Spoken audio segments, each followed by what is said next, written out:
Hello नमस्कार प्यारे विद्यार्थियों, कैसे हैं आप। आशा और उम्मीद है कि सह कुशल होंगे, सह मंगल होंगे, जहां भी होंगे बहुत ही बढ़िया और तंदुरुस्त होंगे आप लोग।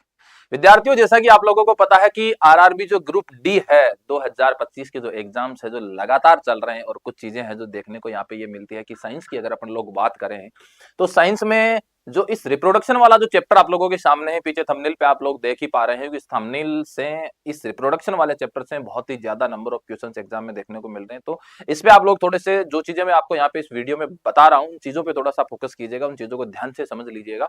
और ज्यादा लंबा वीडियो नहीं है, लेकिन जितनी चीज बताऊंगा उतनी बहुत ही ठोस चीज मैं आप लोगों को बताने वाला हूँ। ऐसा नहीं है कि नॉर्मल वीडियो है, यहाँ पे नॉर्मल वीडियो नहीं रहने वाला है। अगर आप भी अगर डी ग्रुप की तैयारी कर रहे हैं और अगर एग्जाम अगर आपके सामने है तो आप ये वीडियो अंत तक देखना ना भूले। और अगर आप चैनल पे नए हैं तो चैनल को सब्सक्राइब करना ना भूले, बेल आइकन को आप जरूर प्रेस कीजिएगा ताकि नोटिफिकेशन की जो घंटी है वो आपके दिल दिमाग और आपके मोबाइल पे सबसे पहले बजे। तो आइए दोस्तों, करते हैं अपने वीडियो की, अपने इस आज के इस लाइव सेशन की शुरुआत करते हैं। आप थंबनेल पे देख रहे हैं कि रिप्रोडक्शन की चर्चा अपन आज की छोटे से वीडियो में करने वाले हैं। तो रिप्रोडक्शन के बारे में दोस्तों अगर मैं आपको बताऊं तो रिप्रोडक्शन का मतलब क्या होगा, जनन का मतलब क्या होता है। रिप्रोडक्शन का मतलब यही होता है कि अगर अपने ही समान संतति को पैदा किया जाए, अपने ही समान अगर संतति को पैदा किया जाए तो उसको अपन रिप्रोडक्शन बोलते हैं, उसको अपन जनन की परिभाषा के नाम से अपन इसको है जो जानते हैं मेरे भाई।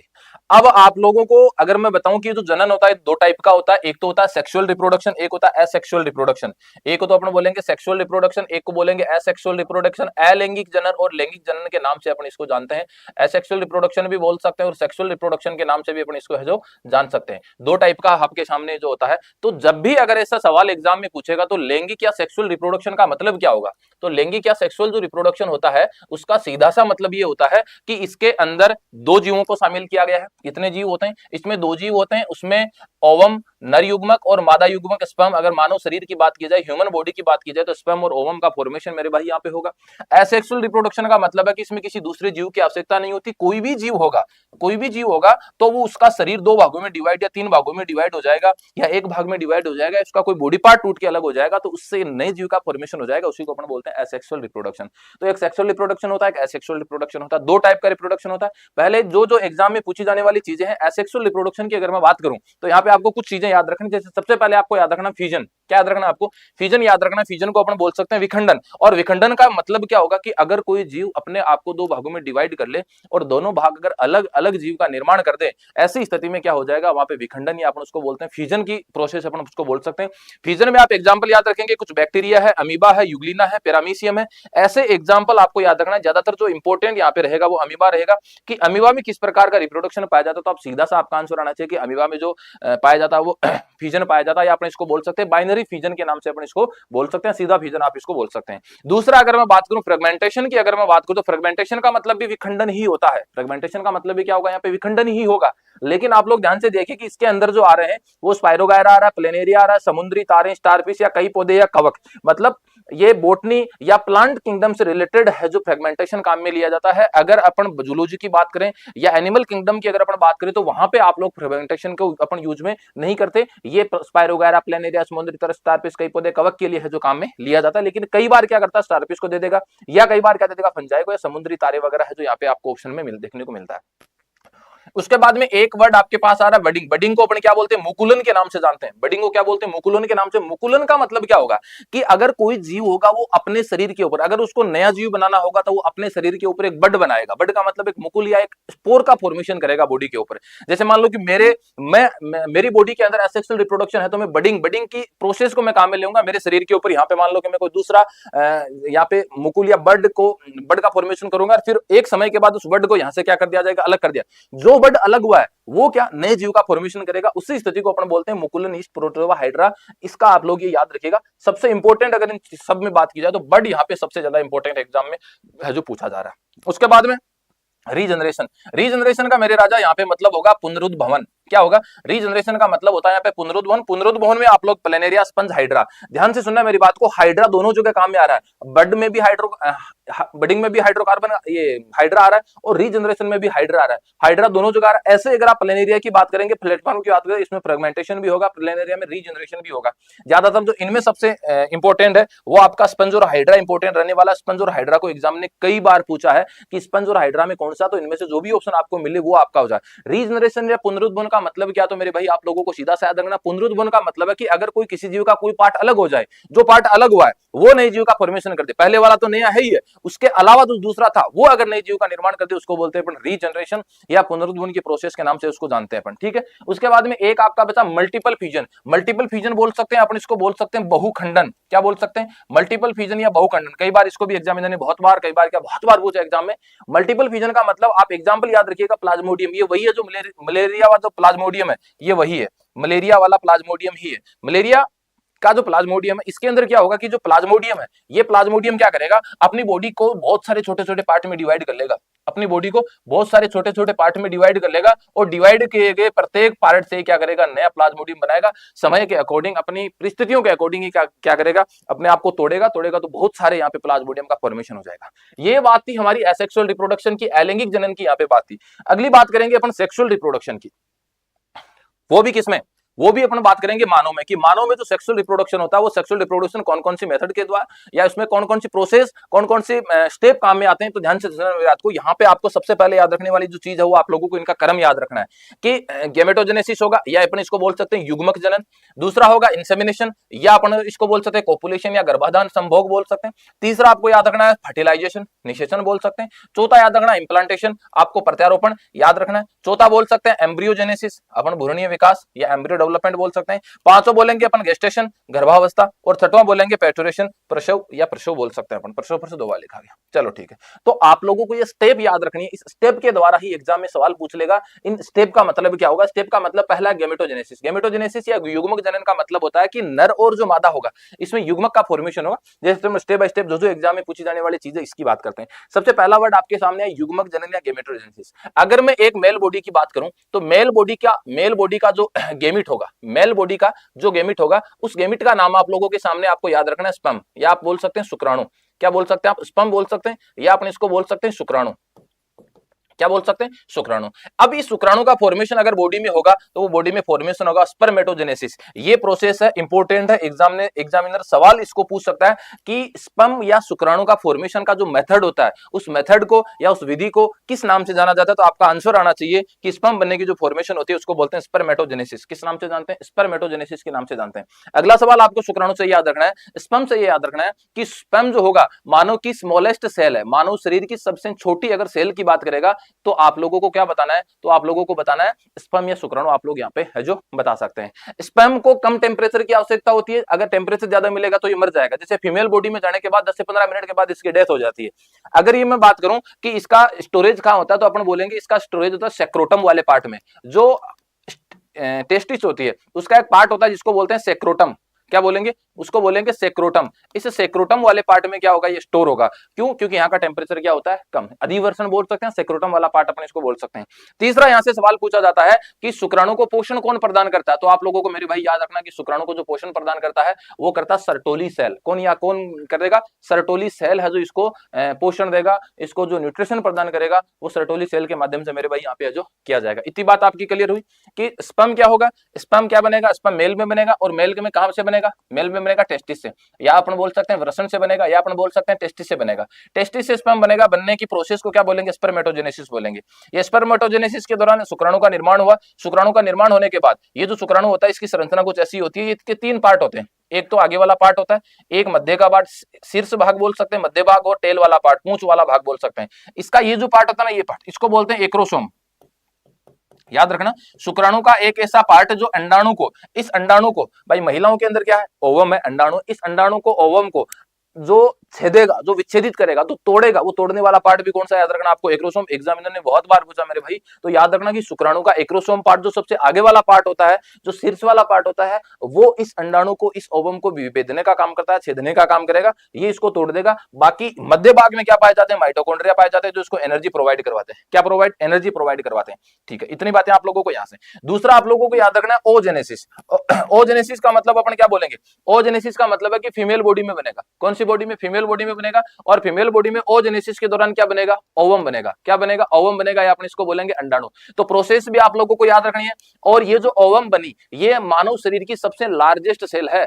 कौन सी है, ये मानव शरीर की सबसे लार्जेस्ट सेल है, सबसे बड़ी सेल के अंतर्गत ये आती है। तो सबसे बड़ी सेल ओवम, सबसे छोटी सेल स्पर्म। और सबसे लंबी सेल की अगर बात करेगा तो आप लोगों को याद रखना है न्यूरॉन। तो आप लोगों को याद रखना है न्यूरॉन। अगर आपको ये बोलेगा लॉन्गेस्ट सेल अगर आपसे पूछेगा तो मेरे भाई आप क्या बताएंगे, तब आपका आंसर आना चाहिए यहाँ पे न्यूरॉन। तो ओजेनेसिस आप लोगों को याद रखना है, स्पर्मेटोजेनेसिस आप लोगों को याद रखना है, ओवम आपको याद रखना है, स्पर्म आप लोगों को याद रखना है। ये पूरी प्रोसेस किसके अंतर्गत आती है, गेमेटोजेनेसिस के अंतर्गत आती है, युग्मक जनन के अंतर्गत आती है कि इन युग्मकों का निर्माण यहाँ पे फॉर्मेशन हो गया।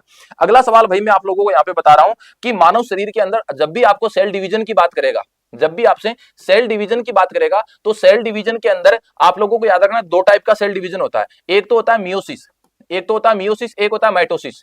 एक तो होता है मियोसिस, एक होता है माइटोसिस। माइटोसिस को किस नाम से जानते हैं, माइटोसिस को जाना जाता है समसूत्री विभाजन के नाम से, मियोसिस को जाना जाता है अर्धसूत्री विभाजन के नाम से। तो मेरे भाई याद रखने वाली बात यह है कि मानव शरीर की दो ही ऐसी कोशिकाएं होती है जिनके अंदर अर्धसूत्री विभाजन या मियोसिस होता है, और दोनों सेल कौन सी होती है, ऑल ओवर बॉडी के अंदर यही होगा, ऑल ओवर बॉडी के अंदर, हमारी पूरी बॉडी के अंदर यही होगा, कौन सा, मियोसिस समसूत्र विभाजन। अर्धसूत्र विभाजन की अगर अपन बात करेंगे तो या तो ये स्पर्म में होगा या ये ओवम में होगा। स्पर्म और ओवम मानव शरीर की दो ही ऐसी सेल है जिसके अंदर मियोसिस का फॉर्मेशन होगा, मियोसिस की प्रोसेस होगी। और इस मियोसिस की प्रोसेस के दौरान, इस मियोसिस की प्रोसेस के दौरान जो नंबर ऑफ क्रोमोजोम है, जो नंबर ऑफ क्रोमोजोम है वो नंबर ऑफ क्रोमोजोम क्या रह जाएंगे, हाफ रह जाएंगे। और हाफ रहने का मतलब मेरा भाई क्या है कि इसमें भी 23 गुणसूत्र है, इसमें भी 23 गुणसूत्र है। बाकी ऑल ओवर बॉडी के जितने भी समसूत्री विभाजन होते हैं इसमें प्रत्येक सेल के अंदर क्रोमोजोम का नंबर कितना होगा, तो आपको याद रखना 46 क्रोमोजोम इनके अंदर है जो होता है। इतनी बात अगर आप लोगों के पल्ले पड़ी तो आगे की चर्चा, छोटी सी चर्चा अपन और करते हैं। एक वर्ड यहाँ पे इंसेमिनेशन, या अपन बोल सकते हैं गर्भाधान। इंसेमिनेशन बोल सकते हैं गर्भाधान। गर्भाधान भी दो तरीके का होता है। कई बार क्या होता है कि कोई महिला प्रेग्नेंट नहीं हो पाती, तो ऐसी स्थिति में कृत्रिम गर्भाधान भी किया जाता है। नॉर्मल और कृत्रिम दोनों की बात करते हैं। तो ध्यान रखना ये फीमेल बॉडी के ऑर्गन्स होते हैं जिसमें ये यहाँ का वेजाइना का पार्ट है, ये यहाँ पे यूट्रस का पार्ट है, ये यहाँ पे फेलोपियन ट्यूब है, और ये यहाँ पे ओवेरी है। ये मानव में फीमेल बॉडी के कुछ पार्ट्स होते हैं। अब होता क्या है कि जो मनुष्य होता है, जो मेल बॉडी होती है, उसका स्पर्म जो रिलीज होगा, वीर्य सेचन बोल सकते हैं अपन इसको, ये इंसेमिनेशन भी बोल सकते हैं, वो यहाँ पे होता है। ये पार्ट होता है वेजाइना का। किसका पार्ट होगा, ये पार्ट होगा वेजाइना का। इस वेजाइना वाले पार्ट में फिर आपको क्या याद रखना है कि शुक्राणु के अंदर माइटोकॉन्ड्रिया का नंबर बहुत ज्यादा होता है, शुक्राणु के अंदर एनर्जी बहुत ज्यादा होती है। भाई जिन दो चीजों की हमने पीछे चर्चा की, जिन दो चीजों की हमने पीछे चर्चा की कि स्पर्म कि आपका शुक्राणु और अंडाणु, तो शुक्राणु के अंदर यहाँ पे माइटोकॉन्ड्रिया पाए जाते हैं। शुक्राणु के अंदर माइटोकॉन्ड्रिया पाए जाने के कारण इसके अंदर क्या होती है, मोशन होता है, इसके अंदर गति होता है। लेकिन इसके अंदर माइटोकॉन्ड्रिया नहीं पाए जाते, एम नहीं पाया जाता, इसमें नहीं पाया जाता, तो ये गतिहीन होगा। इसके अंदर गति मेरे भाई नहीं होती है। तो इसमें तो गति नहीं होगी, लेकिन इसमें गति होगी। क्यों? क्योंकि इसके माइटोकॉन्ड्रिया का नंबर बहुत ज्यादा होता है। तो याद रखने वाली बात क्या बनी, याद रखने वाली बात ये बनी कि वेजाइना वाले पार्ट में अगर पुरुष अपने सीमन को यहाँ पे, अपने स्पर्म को अगर यहाँ पे रिलीज करता है, ऐसी स्थिति में इनके अंदर पाई जाती है एनर्जी पाई जाने की वजह से ये यहाँ से जो दोनों साइड है जो भागेंगे। क्यों? याद रखना है मेरी बात को, आप लोगों को याद क्या रखना है कि ये जो अंडाशय होता है, अंडाशय जो होता है, इस अंडाशय से बनेगा क्या, इस अंडाशय से बनता है ओवम। भाई अंडाशय से क्या बनेगा, अंडाशय से ओवम बनेगा, और ओवम बनने के बाद ये यहीं पे रह जाता है। ये अंडाशय है और ये अंडाशय का एक पार्ट है, अंडाशय से जुड़ा हुआ पार्ट है जिसको बोलते हैं फेलोपियन ट्यूब। ये फेलोपियन ट्यूब यहां से लेके यहां तक है, यहां से लेके यहां तक फेलोपियन ट्यूब है। इस फेलोपियन ट्यूब को, इसको बोलते हैं फेलोपियन ट्यूब। इस फेलोपियन ट्यूब का ये पार्ट ना, ये इस पार्ट को बोलते हैं एम्पुला। क्या बोलते हैं, एम्पुला। या तो अपन इसको एम्पुला बोल सकते हैं या अपन इसको तुम्बिका बोल सकते हैं। एम्पुला याद रखो, एम्पुला, इसका चारों ओर का जो कवरिंग पार्ट होता है इसको एम्पुला। अब याद क्यों रखना है एम्पुला, इसका मैं आपको रीजन बता देता हूं। याद इसलिए रखना है क्योंकि पहले सवाल क्या पूछा जाता था, सवाल ये पूछा जाता था कि निषेचन की जो फर्टिलाइजेशन की प्रोसेस होती है वो होती कहां पे है, तो आंसर आता था फेलोपियन ट्यूब। अब फेलोपियन ट्यूब का ही पार्ट है, क्योंकि फेलोपियन ट्यूब के अलग अलग पार्ट होते हैं, तो फेलोपियन ट्यूब का पार्ट है, उस पार्ट का नाम है एम्पुला। तो निषेचन की जो प्रोसेस होगी ना, वो होगी आपके एम्पुला वाले पार्ट में। कौन से पार्ट में, एम्पुला। इसलिए एम्पुला आप लोगों को याद रखना है, ठीक है।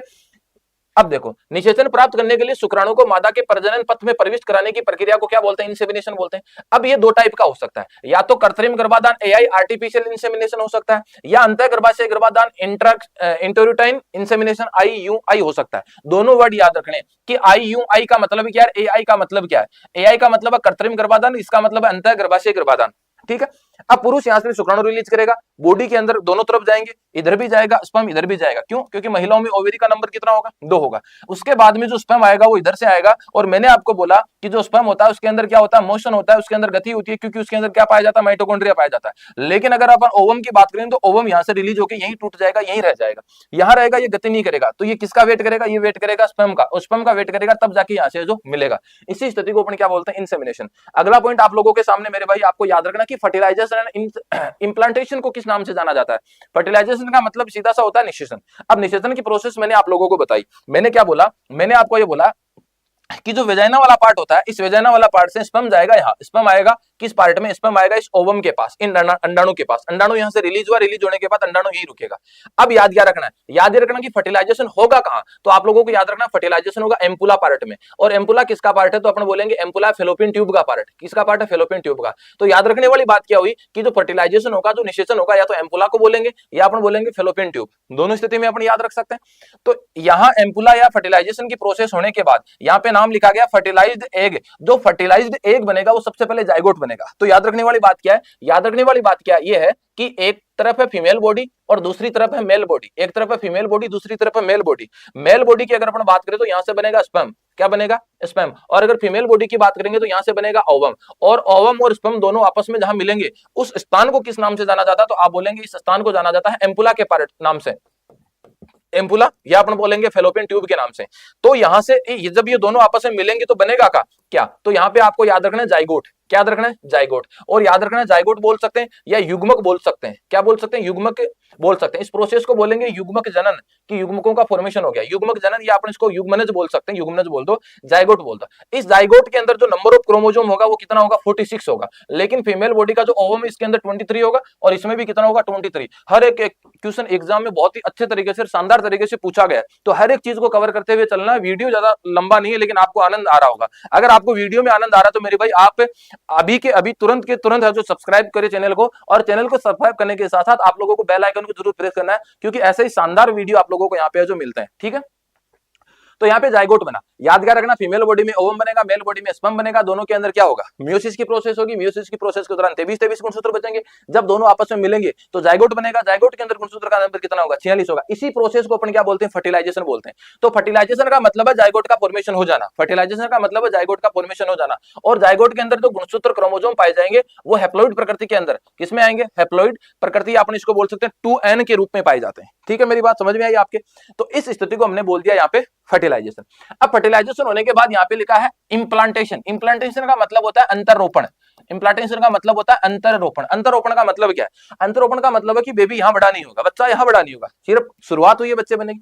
अब यहाँ से क्या होगा, day 1 day 2 day 3 day 4 day 5 कुछ भी नहीं याद रखना, सीधा याद रखना है कि यहाँ पे जो युग्म जाइगोट बना, इस जाइगोट के अंदर सेल डिवीजन की प्रोसेस होगी और छोटी छोटी कोशिकाएं 1 to 1 बनती जाएगी, बनती जाएगी, बनती जाएगी। एक समय के बाद ये जो पार्ट होता है पूरा, इस पार्ट को बोलते हैं अपन यूट्रस। क्या बोलते हैं, यूट्रस बोल सकते हैं, या अपन इसको बोल सकते हैं बच्चादानी बोल सकते हैं, गर्भाशय बोल सकते हैं, ठीक है। अब ये बच्चा यहाँ आएगा और लगभग 2 सप्ताह के भीतर भीतर, कितने, 2 वीक 10 से लेके 12 दिन के बीच बीच ये यहाँ पे क्या हो जाएगा, यहाँ पे फिक्स हो जाएगा, इसी गर्भाशय में फिक्स हो जाएगा। तो बच्चे का भ्रूण का गर्भाशय में स्थापित होना इम्प्लांटेशन कहलाता है। इन सब की परिभाषा एग्जामिनर बहुत बार पूछता है, तो ध्यान रखना, हर एक प्रोसेस को ध्यान रखना, हर एक वर्ड को ध्यान रखना, हर एक वर्ड का मीन आप लोगों को पता होना चाहिए। अगर हर एक वर्ड का मीन आप लोगों को पता तो आप कभी भी ऐसे सवालों में फंसेंगे नहीं मेरे भाई, ठीक है। तो आप लोगों का फर्टिलाइजेशन हो गया, इम्प्लांटेशन हो गया।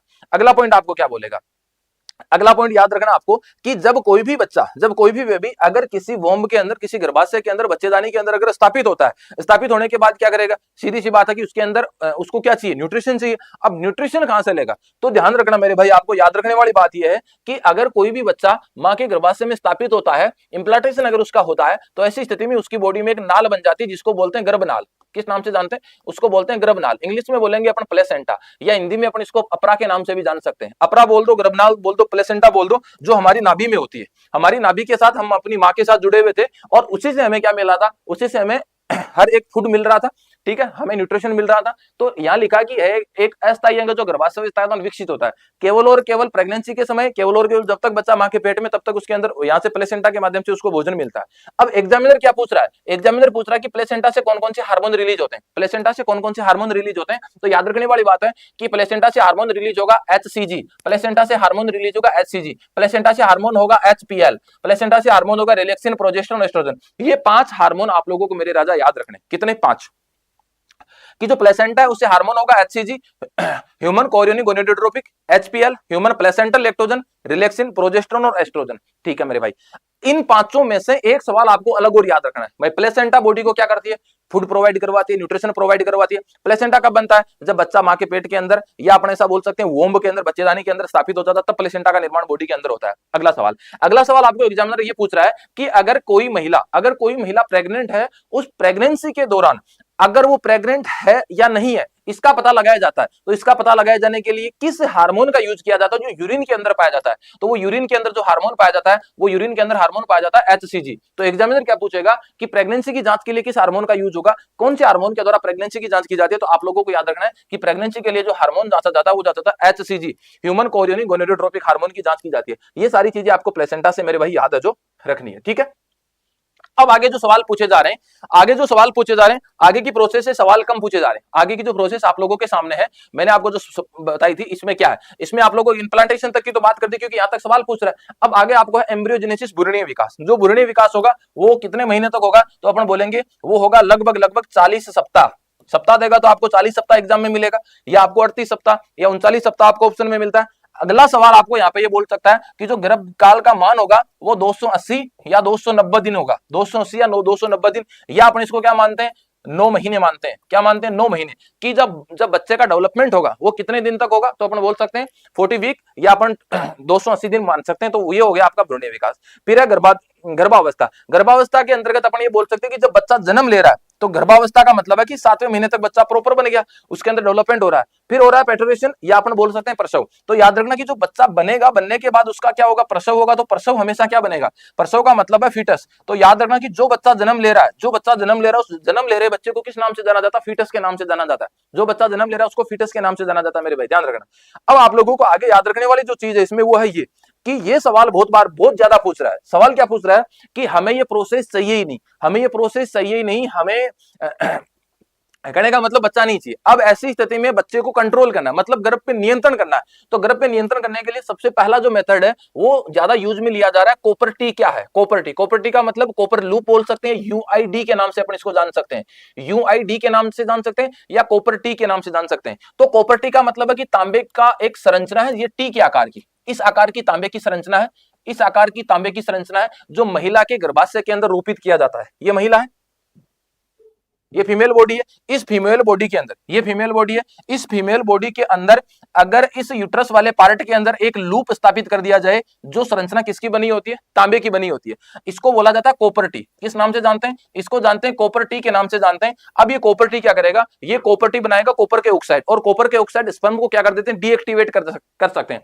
तो मैं यहाँ पे ये बोल सकता हूं कि कॉपर टी जो सबसे ज्यादा एग्जाम में पूछा जा रहा है, याद रखना कि कौन सी मेटल का बना होता है।